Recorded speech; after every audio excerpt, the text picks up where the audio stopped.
3:03 p.m. I'm trying to make sure I say all of the things I need to say. We're in the Utah State Charter School Board meeting. Today is July 12th, 2023, and we are meeting in the basement west at the USBE offices just for a brief discussion about a single item that we would like to take care of today. So welcome to all of you. I hope you're having a wonderful July, as we had all that rain and snow earlier and plenty of water this year, and now we're in heat. It is hot outside. We're in our 90s, which usually happens in July, so it's not a big surprise. Hope everyone had a wonderful 4th, and in Utah we have a double celebration in the month of July, so we also get our 24th of July commemorating the 1847, our Days of 47 activities as well. So we get two wonderful opportunities to meet. So we do not have today a flag in this room, so we're going to skip Pledge of Allegiance, but know that on this patriotic month, that we also are very supportive together as a group of our country and the work that we are able to do because we reside in this free nation, and we are grateful for it.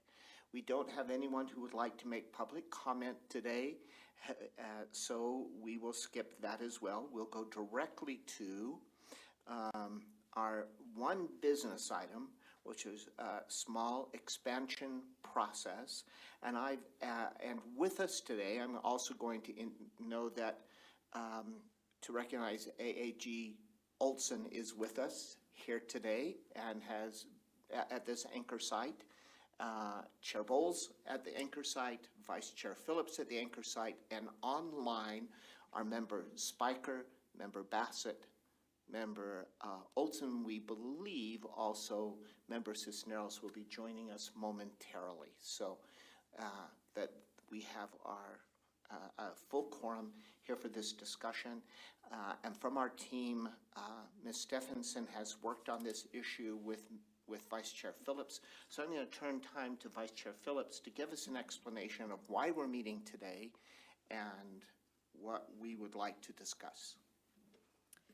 Well, our meeting today is primarily because of a timing issue on an important action item for our board that will particularly remove barriers to some of our schools who have been kind of waiting and watching for the new process for asking for a small expansion to come up on our website and to be available to them so that they can meet the deadlines that are established in board rule.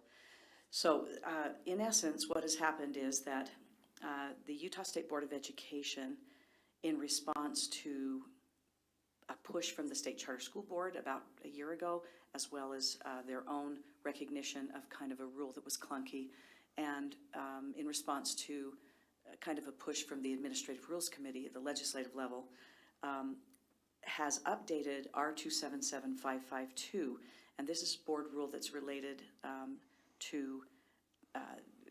that establishes guidelines for charter school authorizers for approving satellites and expansions. And typically,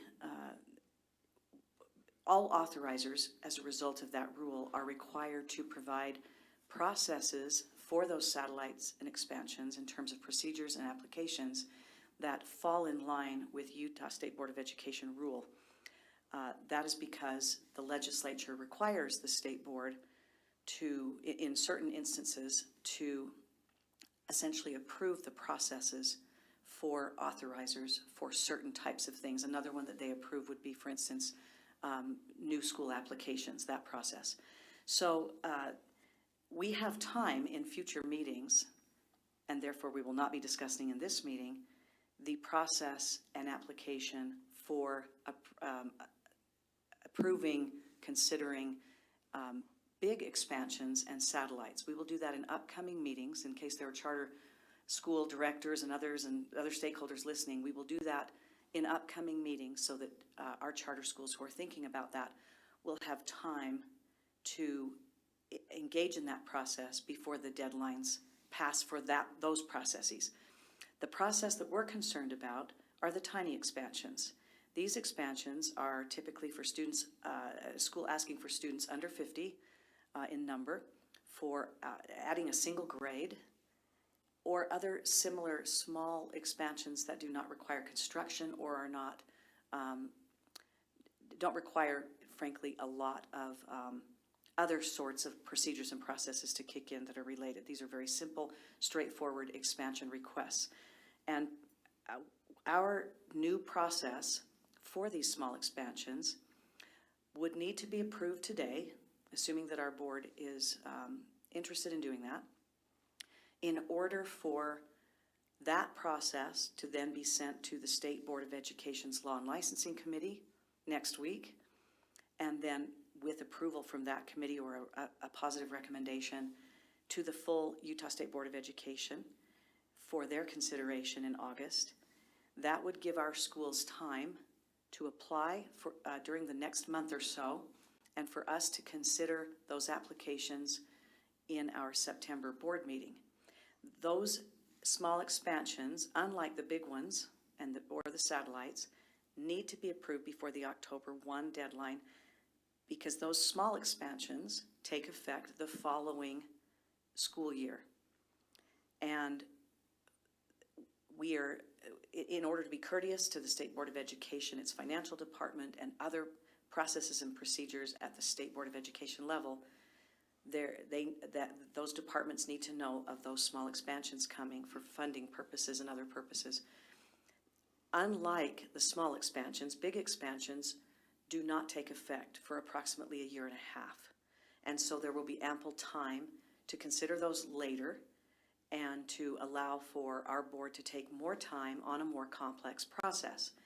So we are hoping that with the timeline that I've described and understanding that we have at least a handful of schools that we know about, and perhaps others we do not know about, who are eagerly awaiting the opportunity to apply for the small expansion in time for us to hear that application and consider it in our September board meeting. We therefore called this, Chair Bowles called this meeting so that we could be responsive to our schools and their needs and ensure that we personally as a board, as a group, as a collective, we're not standing in the way of our schools needing to make decisions, take steps that will improve their students' experience, improve, in some cases, the financial situation of our schools, improve program and other things for which they are asking these small expansions. Chair? Thank you so much. And so my process is going to be this today, just that quick little clarification, allow Ms. Stephenson, who works with these folks, mostly the schools requesting, and see if there's anything you'd like to add. And then let's answer any questions, clarify anything any of our board members need clarified before we proceed beyond that. But just as a reminder, this is to change our current process in line with changes of rule, and it allows us to change our process at least to submit to the state board committees and for the state board's consideration to verify. So just our vote alone today won't do it, but it enables the process to continue.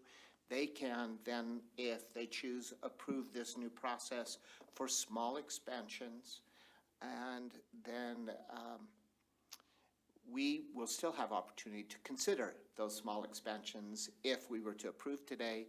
If the state board approves that process, we still have opportunity on a future date to look at individual requests for small expansions. So it doesn't automatically make that happen, but it gives us the process or the opportunity to do it. So let me go to Ms. Stephenson first, and then any of our board members who have questions, want questions, clarifications, any of your discussion, we'll go from there. Ms. Stephenson. Thank you, Chair Bowles. And as you mentioned, this is a new process for us, where previously the board rule did not call out small expansion separately. Before it was all under the name of expansion. And so I think that is an important thing to note, that we now have small expansion and large expansion. And so that will be an important difference that our schools and our board will need to make sure that we're aware of when we are talking about expansion, that a small expansion exists and then a large expansion is something separate, as Vice Chair Phillips did a great job explaining that. The documents that we have that are in our board folder and in UCAP are a policy, a procedure, and then an application that we are proposing to move forward. We thought that getting all three of those put together for the board to review as part of our process would really help make sure that our documents are consistent with one another and that the authorizing committee has reviewed those over the course of the month and provided feedback on them and has essentially said that they were okay with it moving to our full board today.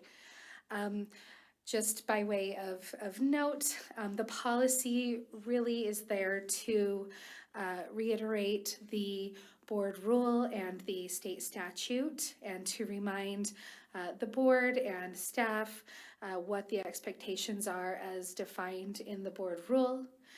The procedure outlines what's going to then be in the application and also some things that may make it so that a school would be ineligible to receive a small expansion. And in case there were questions on that, the things that we were proposing that would perhaps make a school ineligible would be if there was ongoing remediation from USBE, corrective action plan from USBE, if a school was in state turnaround with the USBE, if the school was on a system of support with the USBE, or if they were receiving comprehensive support and improvement with the USBE. We also included if there was a determination by the SCSB of a warning or a probation status. So you'll notice that we did not include a notice of concern as a factor to turn a school away at that point. That was to align with some of the conversations that we've had over the past few years that a notice of concern should simply be a notice and not a punitive measure. And so we have tried to address that within the procedure that we are proposing.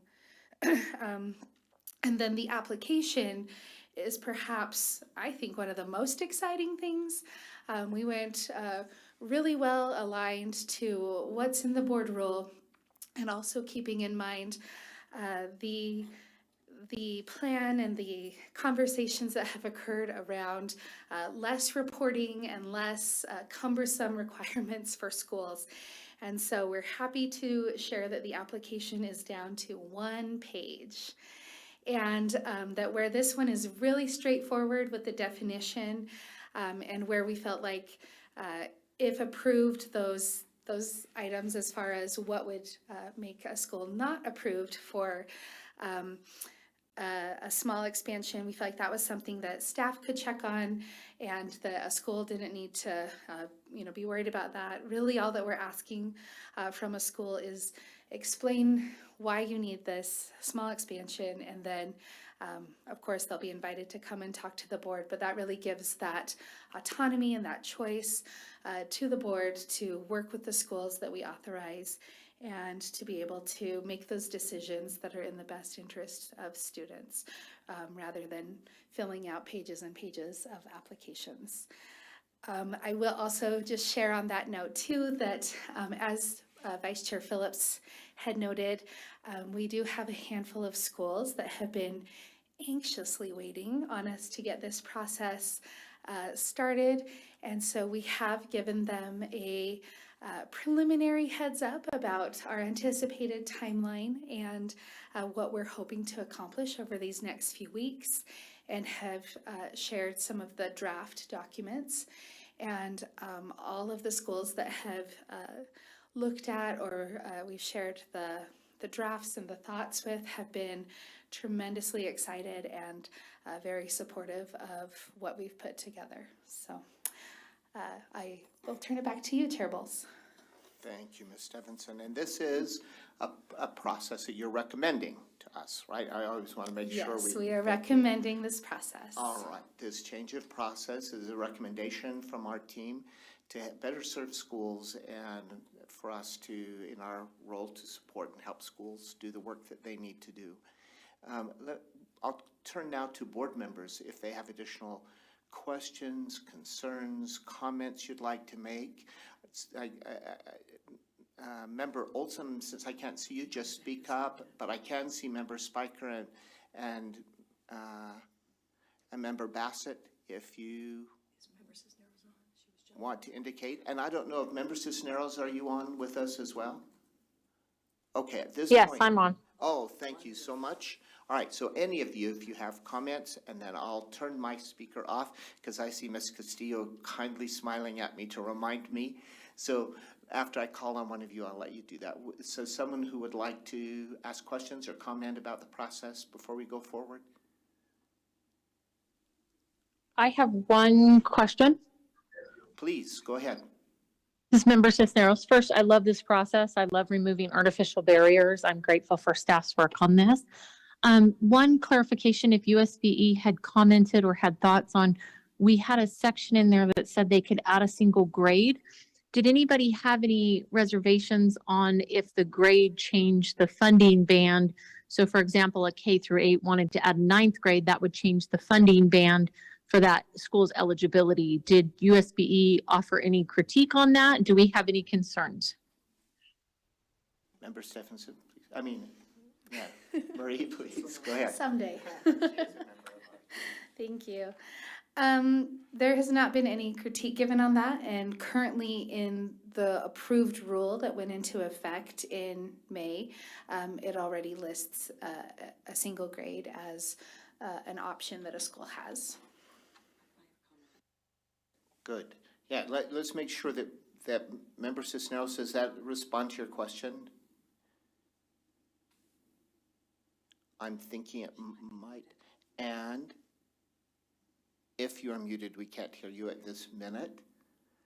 But if not, I'm going to turn to Vice Chair Phillips. Sorry, trying to do this on my phone. That's Yes, all right. that- You're a That's superstar totally for fine. jumping If in with us USBE doesn't today, care, I so- don't care.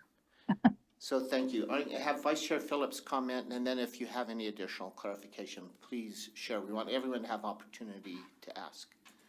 I was just going to say, and I'm sure Member Cisneros knows anyway, but just for the record, that it often happens that in order to align with the district of residence, a charter school will pop into that different band, and it has, in the past at least, been supported by our board as well as the State Board of Education, because it does make it easier for families, and I think they're able to manage that, without too much trouble. Absolutely. Thank you so much. Any additional, Member Cisneros?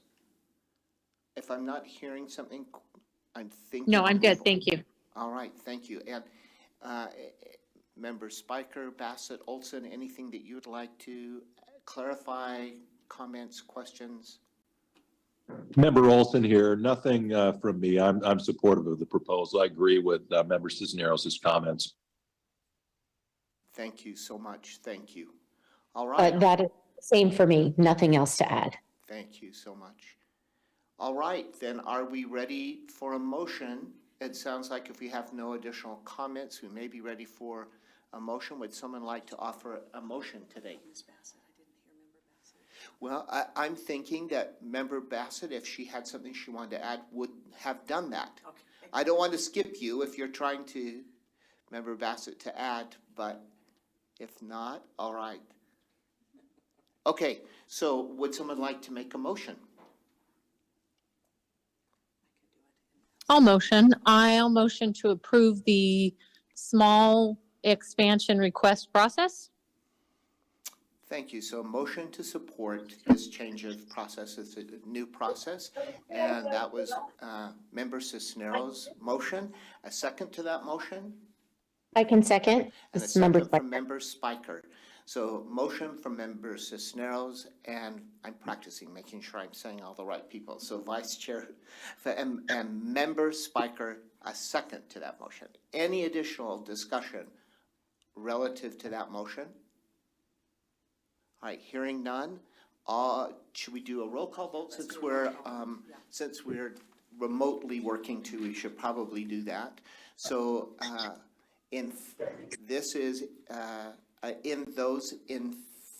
let's see, I'll do either, you're gonna say yay or nay to the motion of changing the process.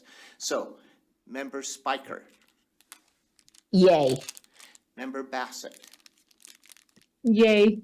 Member Olson, I vote yes. and Member Cisneros. Yay. And Vice Chair Phillips? Yay. All right, that motion passes unanimously.